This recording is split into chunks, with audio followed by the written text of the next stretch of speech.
जी, तो आंकड़ों के आधार पे मैं आपको बताने की कोशिश करूंगा कि केंद्र कितना जिम्मेदार और राज्य कितना जिम्मेदार।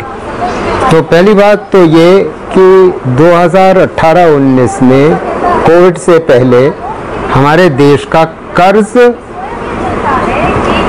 हमारी जीडीपी का 55 से 60% था, अनुपात 55 से 60 कुल राज्यों और केंद्र का मिला करके। मगर पिछले 4 साल में वो 55-60 से बढ़कर के 85-90% पहुंच गया।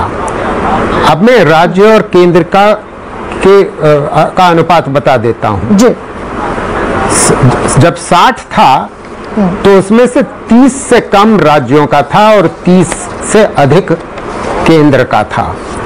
अब स्थिति यह है कि 30 से 35 राज्यों का है और 50% जीडीपी का कर्ज केंद्र सरकार का है।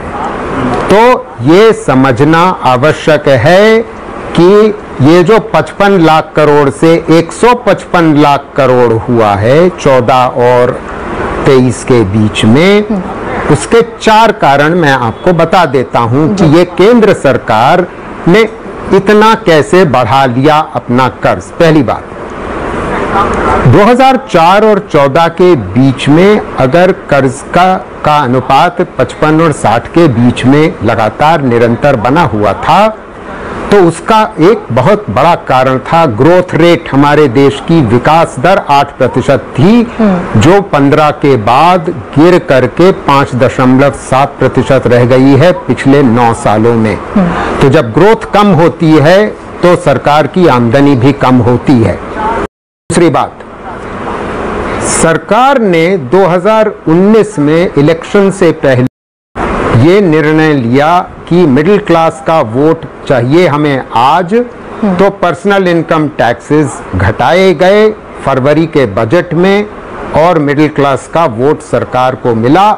और सरकार के वापस आने के बाद कॉर्पोरेट इनकम टैक्स भी जुलाई 2019 में 30% से घटा करके 25% किया गया, जिसकी वजह से 1.5 लाख करोड़ सालाना का सरकार को नुकसान हुआ। दूसरा कारण, इस वजह से कर्ज और बढ़ा। तीसरा कारण रेवड़ियां हैं, इसमें कोई दो राय नहीं है, जिसमें अधिकतर केंद्र सरकार की रेवड़ियां हैं और शुरुआत उसमें 2019 से पहले पीएम किसान के द्वारा की गई। और फिर जाहिर है इलेक्शन जीतने का वो तरीका पर हमारी प्रतिपक्ष ने भी सीख लिया और उन्होंने भी, उस पर हम अभी आ जाएंगे। चौथा कारण ये है कि सरकार को मजबूर होकर के, जब बैंकों की स्थिति डामाडोल थी तो 10 लाख करोड़ हमारे पूंजीपतियों का लोन्स जो थे, ऋण थे, उनको माफ किया गया और 2.5 लाख करोड़ केंद्र सरकार ने बैंकों में अपना निवेश किया। इसे रिकैपिटलाइजेशन ऑफ बैंक्स कहते हैं।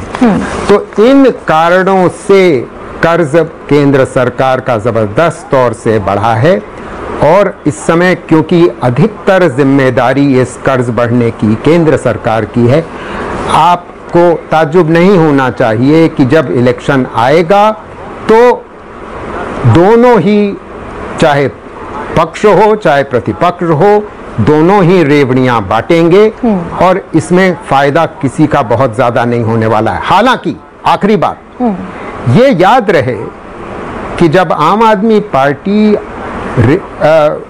महिलाओं को निशुल्क बस पे चलने के लिए इजाजत देती है तो उससे फायदा महिलाओं का इसलिए होता है कि हमारे देश में, गरिमा जी आप महिला हैं, आप ये बात के संवेदनशील होंगी कि हमारे देश में फीमेल लेबर फोर्स पार्टिसिपेशन, रोजगार में भागीदारी महिलाओं की बहुत कम है।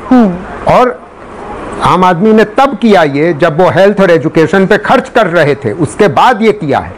तो दिक्कत ये है कि केंद्र सरकार स्वास्थ्य और शिक्षा पे उस प्रकार नहीं खर्च कर पा रही है। आंकड़ों के साथ साबित कर सकता हूं, मगर समय के अभाव में मैं नहीं करूंगा। और रेवड़ियों पे निर्भर हो रही है वोट जीतने के लिए, और प्रतिपक्ष भी इन सब चीजों से सीख रहा है। आखिरी बात ईपीएफओ को लेकर के, बेरोजगारी की बात ये सरकार जितना कम करे उतना बेहतर है, क्योंकि ईपीएफओ के आंकड़ों के संग मैं आए दिन काम करता हूं, लेबर इकोनॉमिस्ट हूं। मेरे लेखों को आप किसी भी हिंदी या अंग्रेजी के अखबार में पढ़ सकते हैं।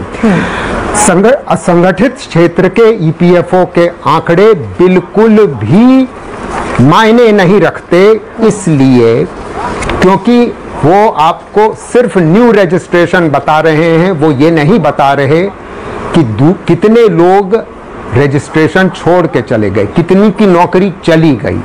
और साल के शुरू में तो आंकड़े नया रजिस्ट्रेशन हो गया, मगर आखिर में कितने लोग हैं उसके बारे में आपको आंकड़ा कभी ऊपर जाता है, कभी नीचे जाता है।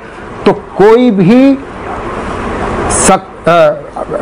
रिलायबल डेटा ईपीएफओ के आधार पे आप ये नहीं कह सकते थे संगठित क्षेत्र में रोजगार बढ़ रहा है, मगर असंगठित क्षेत्र के लिए तो हम पूर्ण रूप से ये बात कह सकते हैं पीएलएफएस के आधार पे, सरकारी आंकड़ों के आधार पे, कि बेरोजगारी की दर जो आप गर्मा जी कई बार कह चुकी